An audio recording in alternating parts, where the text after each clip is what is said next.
홍공 굿자. 너무너무 지금 이제 잘 트레이닝이 되신 것 같습니다. 감사합니다. 앞으로 전속 강사로서. 굿자. 여러분들, 저는 이제 홍공TV의 홍공쌤이고요. 여기는 안녕하세요. 반갑습니다. 저는 학생들과 함께 공부하고 있는 강용철이에요. 네, EBS 중학 또 이렇게 국어 대표 강사님이시고 굉장히 오랫동안 강의를 해오셨고 거기다가 또 이제 N본부에 공부가 뭐니 또 패널로도 이렇게 나오셔서 정말 좋은 말씀 많이 해주셔서 이 자리 또 굉장히 어렵게 하지만 또 쉽게 승낙해 주셔서 이렇게 나오셨고요. 네, 자, 우리 1편하고 2편에 정말 좋았던 영상 있었으니까 그거 꼭 확인해 보시기 바라고 오늘은 사실 이제 시험입니다. 네네. 사실 시험 이야기 혹은 시험 대비 말씀하시는 걸 뭐 개인적으로는 그렇게 좋아하신다고는 하지 않았으나 네네네. 하지만 이제 점심을 드셨기 때문에 네네. 네. 자, 그러면 3편에서는 그러면 우리 시험 대비법 있잖아요. 시험 대비법. 중학교 국어 시험 대비법. 그래서 첫 번째 시험 대비법부터 한번 이야기를 해볼까 합니다. 네. 제가 시험 대비법에 대한 어떤 기술적인 내용을 별로 좋아하지 않는다고 말씀을 드렸는데 그 이유는 시험이라는 건 아이들이 공부한 과정을 평가하는 거예요. 사실은 이 얘기를 꺼내려면 먼저 공부를 어떻게 해야 되는가 얘기가 먼저 나와야 되는 거죠. 공부를 얼마나 잘하고 열심히 했는가를 평가하는 게 시험이기 때문에 그쵸. 저는 일단 앞부분 얘기부터 좀 생각해 볼 필요가 있다고 봐요. 우리 학생들이 사실은 이 얘기를 하면 되게 당연하게 생각하는데 국어 공부를 제대로 하고 잘하는 비법 중에 하나는 국어 교과서를 정독하는 겁니다. 제대로 일단 국어 교과서를 읽어보는 거예요. 그런데 우리가 학창시절에 새학년 교과서 이렇게 받으면 우리 허준석 선생님은 영어 교과서 보셨겠지만 우리 학생들이 과학 교과서, 미술 교과서 이렇게 펴볼 수도 있겠지만 제가 볼 때 국어 교과서 보는 친구가 제일 많은 것 같아요. 저도 그 안에 문학이나 소설 그런 거 있잖아요. 문학, 소설, 소나기, 황소년의 소나기 뭐 이러면서 막 제가 이제 소년이 되는 거죠. 그렇죠. 소녀가 아니라 그렇죠. 그래서 이제 문학품 많이 읽으셨을 거예요. 교과서를 새학년 교과서 참 많이 봅니다. 국어 많이 보는데 일단 국어 공부의 기본은 교과서를 한번 정독해 보는 거예요. 우리 학생들 중에 국어 공부가 힘들다고 하는 학생들한테 꼭 해주고 싶은 얘기가 그게 왜 힘드냐? 수업 시간에 그 내용을 처음 보니까 그런 거예요. 그러니까 미리 내가 한번 읽어보고 수업을 들으면 훨씬 더 이해가 잘 될 거예요. 원론적인 것 같지만 사실 굉장히 핵심적인 거예요. 기본이죠. 왜냐하면 교과서를 통해서 공부하는 학생이라면 교과서를 제대로 보고 정확하게 보는 건 정말 기본 중에 기본이라고 할 수가 있습니다. 그래서 일단 교과서를 정독하는 걸 저는 꼭 공부법으로 말씀을 드리거든요. 그런데 이제 공중파에서 이 얘기를 했더니 댓글에 뻔한 얘기를 왜 하냐, 당연한 얘기를 왜 당연하게 하냐라고 하시는데 그 당연하고 뻔한 얘기조차 실천하지 않은 친구들이 많아요. 그러니까 교과서도 제대로 안 읽고 그냥 수업만 듣는 거죠. 근데 수업은 사실은 모든 학생이 함께 앉아서 듣기 때문에 일정한 속도의 수업을 듣고 있는 거잖아요. 그러니까 내가 생각할 때 이 내용이 좀 오늘 어려울 것 같아 라고 느낀다면 미리 교과서를 한번 읽어보는 공부를 하는 건 정말 좋습니다.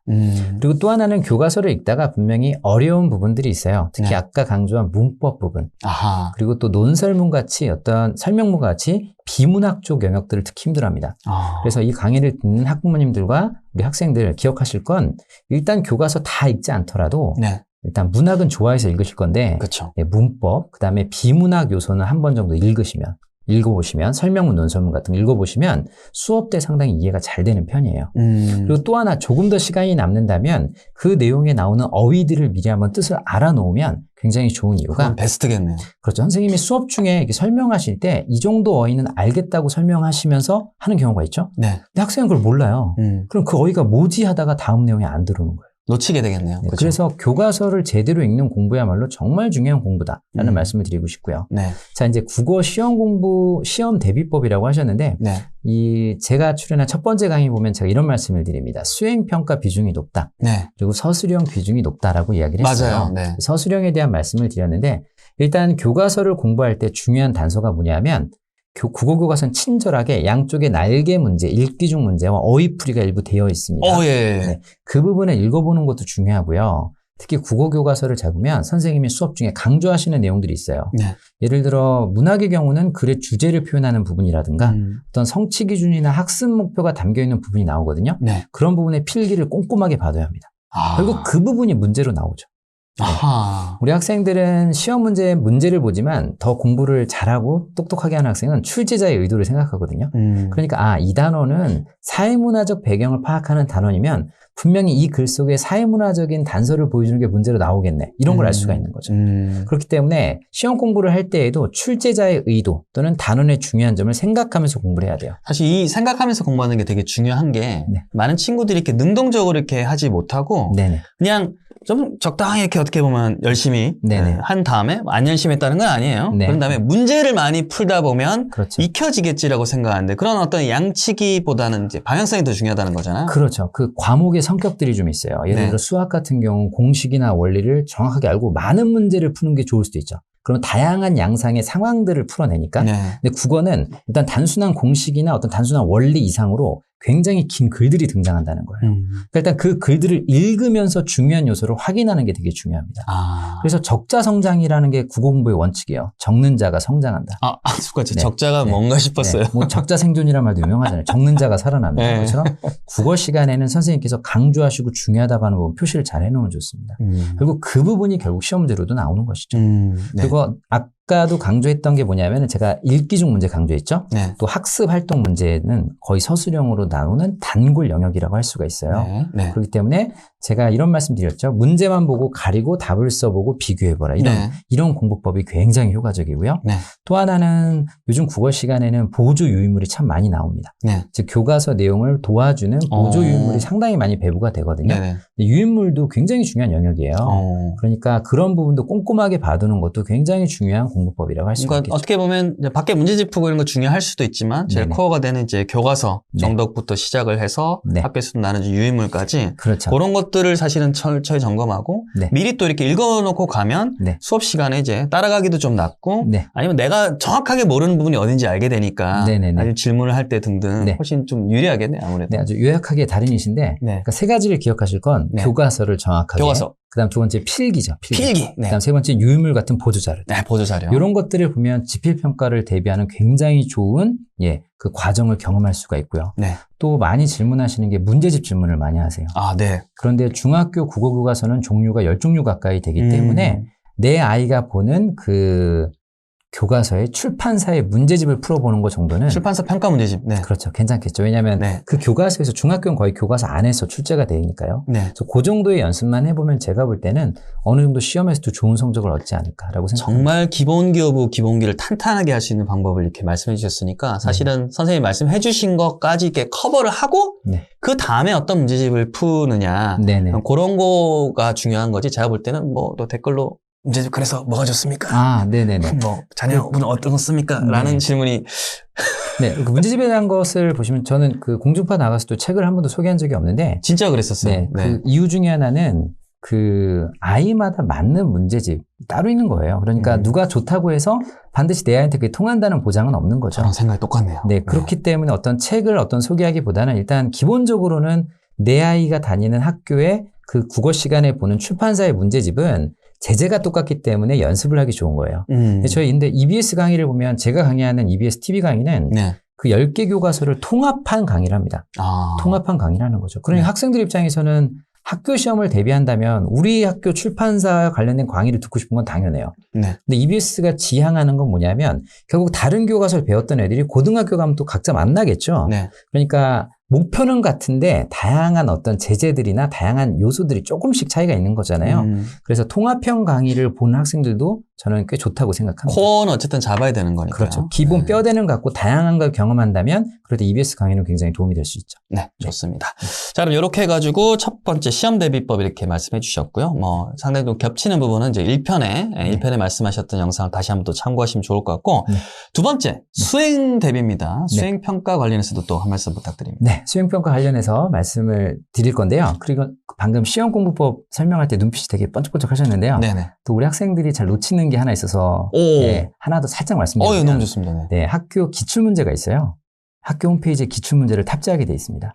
네네. 네, 그렇기 때문에 그 학생들이 국어 공부를 할 때 좀 너무 어렵다고 한다면 네. 작년에 우리 학교의 시험 문제를 한번 보고 재작년 우리 학교 문제를 보는 건 되게 도움이 돼요. 확실히 연구 땡땡 부장님이시라서. 네네. 그래서 그 학교 시험 문제가 있기 때문에 그 교과서에서 출제한 선생님들의 문제를 보면 네. 물론 똑같이 출제는 안 되게 돼 있습니다. 출제 지침상. 네. 하지만 똑같이 중요한 내용이 갑자기 빠지거나 사라지진 않겠죠. 그래서 중요한 내용이 나온 양상들을 볼 수 있다는 점 설명해 드리고 싶고요. 네. 이제 수행평가인데 이 수행의 비중이 되게 높아요. 그런데 정말 단순한 비법 하나 알려드리면 제한된 기간 내에 제대로 제출만 해도 일단 어느 정도 점수가 보장이 됩니다. 그 정도로 네. 애들이 중학교 오르면 관리가 좀 잘 안 되더라고요. 왜냐하면은 너무 과제가 많고 또 수업 중에 종류도 하는 게 많고. 너무 많아요. 그래서 사실은 이 어떤 제출 날짜나 제출해야 될 상황에서 못 내는 친구들도 꽤 많습니다. 물론 이 강의를 들으시는 분 중에 내 자녀는 스케줄링을 잘하고 다이어리를 잘 쓰고 이런 친구들은 뭐 알아서 할 수도 있지만 네. 제가 통계적으로 많은 학생들을 만나보면요. 지금 교사로 살아온 지 소박하게 23년째인데 보면은 제출 기간에 못 지켜서 이렇게 감점당하는 친구가 되게 많아요. 그래서 그 얘기부터 좀 시작을 해보고 싶고요. 네. 수행평가는 일단은 학기 초에 안내가 됩니다. 그렇죠. 안내가 될 때 어느 시기에 어떤 것을 하는지 아이들이 대략적으로 표시를 좀 해놓으면 좋아요. 저는 개인적으로 이 팁을 좀 말씀드리고 싶은 게 아이들이 그 달력 있잖아요. 네. 그럼 그 예고를 보고 5월 둘째 주에는 국어 무슨 평가를 보는 걸 이렇게 미리 메모를 좀 해놓으면 네. 내가 이번 달에 어떤 수행평가를 보는지 대략 알 수가 있어요. 그러니까 수행평가 예고 시스템을 좀 주목해야 될 필요가 있는 거죠. 예고 시스템. 네. 그래서 학교에서 안내가 되면 학교에서 나눠준 어떤 그 일정을 보고 달력에다가 이 시기에는 수행평가가 몰리는구나 이런 것도 확인을 해볼 필요가 있어요. 네. 몰린다면 미리 좀 준비해주면 좋겠죠. 네. 그다음에 현재 교육부의 지침에 의거해서 수행평가는 집에서 해오는 게 아니라 학교 안에서 수업 시간 중에 하게 돼 있죠. 과정으로 거의 하더라고요. 네, 과정 중심입니다. 일단 제일 중요한 건 수행을 잘하기 위해선 선생님께서 나눠주시는 수행평가 안내문 또는 설명해 주신 시간에 초집중을 해야 돼요. 그러니까요. 네, 초집중을 해야 되고 근데 우리 학생들이 그냥 맨날 하는 수행평가니까 또 이거야? 이렇게 넘어가는데 그게 아니라 유인물을 뜯어봐야 돼요. 지금 절 보시는 눈빛처럼 이렇게 뜯어서 유인물을. 잘 보면 수행평가의 방법들이 나와 있어요. 그러니까 방법들과 채점 기준을 잘 보는 게 사실 되게 중요해요. 그리고 실제 수행 과정이 이루어질 때 우리 학생들이 그런 게 있어요. 좀 이렇게 쉽게 포기하는 경우가 있는데 인내심을 갖고 제한된 시간에 그 기본적인 과업을 내면은 어느 정도 점수는 나온다는 얘기 꼭 해주고 싶고요. 또 하나 우리 중학교 국어에서 많이 하는 수행평가가 모듬 활동. 함께하는 게 있습니다. 팀플, 대학 가면 또 있는 팀플. 팀 프로젝트. 네. 그런데 이제 이 얘기하는 순간 우리 학생들이 맞아요라고 할 것 같은데 사람 4명만 모여도요. 거기에 혼자서 열심히 하는 일벌레 학생과 무임승차. 친구가 고마워하는 무임승차 학생. 꼭 있어요. 이런 수행평가가 근데 최근에 보완이 돼서 모듬이긴 하지만 또 거기에 개인별 점수를 주는 방식도 있고요. 또 선생님께서 이렇게 돌아다니시다가 활동이 부족한 친구는 태도 점수를 학습 태도 점수도 반영할 수도 있어요. 반영해야 됩니다. 네. 그러니까 그런 부분들이 있을 때 모듬 활동을 할 때 기본적으로 자기의 역할을 하는 것이 되게 중요해요. 그거는 또 점수로도 중요하지만 친구에 대한 예의의 문제고 도리의 문제이기 때문에 사회 나와서도 보면 이기적으로 딱 하는 사람도 있고 뭔가 좀 이게 융화되면서 하는 사람도 있고 맞습니다. 네네. 네, 그리고 수행평가할 때 이제 어떤 발표를 하는 수행평가 또는 이렇게 뭔가 탐구하는 수행평가가 있는데 지금 이걸 경험을 많이 해놓으면 다른 과목 수행평가에 다 도움이 됩니다. 네. 국어는 기본적으로 의사소통을 전제로 한 수행과제가 되게 많아요. 그러니까 그런 부분을 좀 꼼꼼하게 해두면 좋겠다는 말씀 드리고요. 혹시 이 강의를 지금 학부모님들이 많이 들으시겠지만 학생이 듣고 있다면 이 얘기를 꼭 해주고 얘들아 잘 들어봐. 깜짝이야. 자, 저한테 그러십니다. 제한된 기간에 자기가 해야 될 과업을 성실하게 하는 것만으로도 어느 정도 정말 점수가 나오고 어느 정도 좋은 평가를 받을 수 있다는 거 꼭 기억하시면 좋겠습니다. 들었죠, 여러분들? 네, 그 평가지 나눠줄 때 발자국 찍혀 있으면 안 돼요. 꼭 집으로 잘 갖고 가시기 바랍니다. 발자국, 이해했어요. 교실 뒤에 보면 맨날 발자국 찍혀가지고. 그렇죠. 우리 학생들 가정통신문 종이 나눠주면 가정과 절대로 통신이 안 되는 종이라든가 뭐 가방 속에 있어서 가방통신문이다라고 얘기하는 학생도 있는데 유인물도 그럴 수 있기 때문에. 아니, 유인물이 1호부터 25까지 서랍 안에 있는 친구도 있고 청소 끝나고 확인해보면 이제 발자국 꼭 찍혀가지고. 그렇죠. 꼭 발 사이즈가 개구만 하면서 절대 공감하는 학생들이 있을 것 같아요. 좋습니다. 수행평가는 이렇게 해가지고 여러분들 좀 자신감을 갖고 이렇게 좀 쌓아 올리시면 될 것 같고 세 번째 결국은 요 말씀을 이제 해주실 것 같은데 독서입니다. 독서 이야기 좀 한번 저희 해보도록 하겠습니다. 저축하는 최고의 공부는 결국 독서다. 한번 이야기해보죠. 우리 학생들은 만약에 다음 주에 중간고사가 있다, 기말고사가 있다. 그럼 그걸 준비하는데 정신이 없죠. 그렇죠. 그리고 사실 오늘 푸는 수학 문제, 오늘 외우는 영어 단어는 바로바로 즉흥적인 효과를 내줍니다. 네. 점수로도 보답을 해주고 네. 내가 뭔가 실력이 향상하는 느낌. 근데 독서를 하라 그러면 하는 얘기가 독서는 뭐 해도 그만이고 안 해도 그만인 것 같은 느낌이 당장 있어요. 뭐 티가 안 나는 것 같으니까. 네, 그런데 독서는 어떤 공부냐? 저축하는 공부예요. 아. 끊임없이 저축을 하다 보면 어느 순간 크게 돌려주는 게 독서다라는 얘기 해드리고 싶어요. 네. 근데 우리 학생들은 지금 당장 해야 될 과업이 급하다 보니까 그런 것인데 네. 아주 습관을 삼아야 돼요. 주기적으로 하루에 몇 분씩이라도 있는 습관을 한 중학교 3년 동안 가져본다라고 하면 저는 네. 엄청난 성장이 있을 거라고 생각합니다. 그러면 교직 생활 이제 아까 뭐 이렇게 소박하게 23년이라고 하셨는데 소박하죠. 저보다 훨씬 길게 하셨거든요. 근데 그러면 만약 확률적으로 봤을 때 아이들이 이제 공부하잖아요. 시험 대비든 뭐든 공부하면서 네. 어쨌든 중학교는 쪼개서 독서를 할 시간이 여유가 있다? 실제로 없다? 아주 좋은 얘기신데요. 네. 사실 초중고 모두 독서할 시간이 교육과정에 딱 박혀 있는 경우는 거의 없죠. 네. 그리고 물론 중학교 국어 시간에는 한 학기 한 권 읽기라고 해서 책을 읽는 시간이 있긴 합니다만 제가 말하는 독서는 누가 시켜서 하는 공부가 아니라 네. 자기가 스스로 책장에서 책을 꺼내서 읽는 독서인데요. 네. 학교에선 공식적으로 그런 시간이 있진 않죠. 아이고. 그러니까 근데 어떤 학교들은 아침 독서를 한다던가 저 옛날 근무할 때 하면 했었습니다. 아침 독서. 그리고 끝나고도 이렇게 독서하는 활동들이 좀 있는 경우가 있어요. 물론 방법은 학교마다 학생마다 다르겠지만 네. 지금 책을 읽어두는 건 진짜 좋은 공부인 이유가 네. 글을 읽어내는 능력도 좋아지고 네. 또 다양한 영역의 책을 읽으면 배경 지식도 좋아져요. 그리고 결론적으로는 진로 교육에 도움이 돼요. 또 이게. 진로에? 네. 그러니까 내가 어떻게 살 것인가. 그러니까 책을 한 권을 쓰면요. 그 안에 그 사람의 모든 게 담겨 있잖아요. 그쵸. 그걸 읽으면서 이 사람의 삶을 애가 알게 되는 거죠, 아이들이. 그리고 도서관 가면은 우리 800번대 책에 800번대 문학이에요. 애들이 빠글빠글해요. 도서관 가면 800번대는 애들이 진짜 많고 100번대는 뭐 친구 험담하러 갈 때 또는 900번대는 조용한 대로 따라와봐 하면서 이렇게. 그러니까 독서 편식을 많이 합니다. 중학교 독서는 정말 영역을 가리지 않고 뭐 과학, 사회, 정치, 외교 뭐 다양하게 책을 읽어보는 공부를 지금 해야 돼요. 그럼 국어 실력은 저절로 좋아집니다. 왜냐? 결국 국어 제시문을 보는 능력이 좋아지고요. 그렇죠. 또 다른 교과목의 내용을 보게 되니까 배경 지식이 풍부해집니다. 수능을 본 제자가 찾아와서 그러더라고요. 네. 와, 선생님 중학교 때 그때 독서 진짜 많이 했잖아요. 응. 근데 하는 얘기가 수능 보는데요. 국어 시간에 뭐 우주 얘기가 나오고 음악가 얘기가 나오는데 비문학 요즘 빡세잖아요. 그렇죠. 네. 정말 큰 도움이 되었어요. 얘기하는 그러니까 중학교 때 읽은 책이 지금도 도움이 된다는 얘기가 저한테 굉장히 인상적이었고요. 네. 습관을 삼기 위해서 이 말씀 드릴게요. 일단 우리 학생들이 중학교 3년 동안 내 키만큼 책 읽기 이런 운동을 좀 했으면 좋겠어요. 네. 내 키만큼 책 읽기. 키가 좀 많이 네. 갑자기 제 키가 작은 걸 아시고 지금 네. 눈웃음에 야, 너는 그만큼 읽었냐? 이런 느낌인데 저는 대한민국의 학부모님들과 정말 손잡고 해보고 싶은 운동이 내 키만큼 책 읽기 운동을 해보고 싶어요. 근데 너무 좋은 운동인 것 같아요. 네. 그러니까 아이들은 성장하잖아요. 또 성장하는 만큼 더 읽을 수 있거든요. 네. 저는 다 컸지만 그래서 저는 내 키만큼 책 읽기를 이 강의를 듣고 계신 모든 학부모님과 함께 해보고 싶습니다. 그래서 그만큼 읽어냈을 때 네. 결국 독서가 나중에 큰 결과로 결실로 돌아올 거라고 저는 장담합니다. 네, 좋습니다.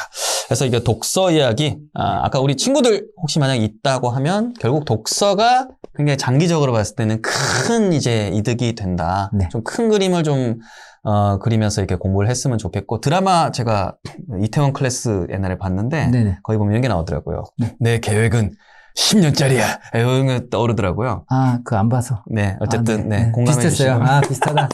아, 네. 아이들이 지금부터 읽으면 네. 좀 장기적으로, 네. 뭐 시험도 시험이고 장기적으로 되게 좋을 것 같다. 네. 요게 좀 저는 이제 많이 떠올랐고요. 네. 자, 네. 홍 대표님 성대모사를 되게 잘하시네요. 좋아하시나 봐요. 아까 누구 따라했는지 혹시 아십니까? 저는 뭐 그 다큐멘터리 하는 분을 성대모사 하는데요. 한번 해보십시오. 그 있잖아요. 그것을 알려주면 그런데 말입니다. 뭐 이런 자 마무리 지으시죠. 똑같습니다. 와, 똑같습니다. 감사합니다. 이렇게 1대1 네, 서로 이제 못할 그걸 댓글로 누가 이겼나 좀 남겨주시고요. 여튼 제가 평소에도 되게 존경하는 또 이게 EBS 우리 선생님이자 되게 전문가이시고 입담이 또 여러분들 보시면 너무 또 훌륭하시잖아요. 그렇죠? 저랑 티키타카가 와 거의 뭐 저는 알파고인 줄 알았는데 네. 여튼 EBS 중학 들어가셔가지고 이제 강용철 선생님 이제 검색해 보시면 정말 훌륭한 수업을 EBS에 또 무료로 이렇게 들을 수 있으니까 많이 클릭을 해주시면 좋을 것 같고요. 우리 3편을 또 오늘 또 이렇게 스케줄이 많이 있으셔가지고 네네. 다음을 또 기약을 하면서 네. 이번 생에 다시 만날 기회가 아유 꼭 만나야 됩니다. 네. 여러분들 다음번에도 또 이제 강철 쌤 한번 또 모시고 좋은 내용 진행해 볼 테니까 댓글로 이런 것도 이제 국어 관련해서도 부탁드린다 많이 남겨주시면 감사하겠습니다. 건강하시고요. 감사합니다. 저희 또 다음에 만나도록 하겠습니다. 네. 안녕.